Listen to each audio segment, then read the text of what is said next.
Chinese authorities have publicly accused a government worker of spying for the CIA, the second high-profile espionage case published this month as Beijing ramps up its emphasis and rhetoric on national security. In a statement, the country's civilian spy agency, the Ministry of State Security, said that it is investigating a cadre at an unidentified ministry who was allegedly recruited by the CIA while he was studying in Japan. The MSS said that the 39-year-old Chinese national, identified only by his surname Hao, became acquainted with a US embassy official in Japan while applying for a US visa. But it did not reveal Hao's gender or what ministry Hao worked for. Although it has previously been rare for China to publicly name antagonist organizations or nations, this is the second case of alleged espionage this month in which the ministry has directly pointed to the CIA.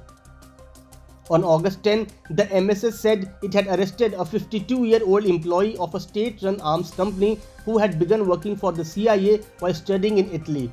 Both cases were published on the ministry's new WeChat account as China and the US strengthened their respective counterintelligence efforts.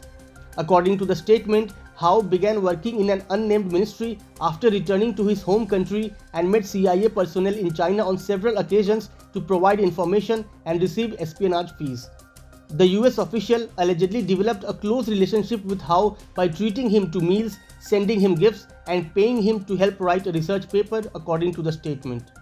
The ministry claimed the US embassy official then introduced Hao to a colleague who later revealed himself to be a CIA officer and asked Hao to return to China to work for a core and critical department. Hao allegedly agreed, signed an espionage agreement with the US, and received training. The secretive agency, which oversees intelligence and counterintelligence both within China and overseas, has taken on a higher profile to warn the Chinese public against espionage. Chinese leader Xi Jinping has made national security a key priority to counter what he sees as growing threats from foreign forces, especially the United States, to undermine China's rise and political stability. The US and China have long spied on each other, but the recent deterioration in ties between the world's two largest economies has supercharged this rivalry. Earlier in August, 2 US Navy sailors in California were arrested for allegedly providing sensitive US military information to Chinese intelligence officers.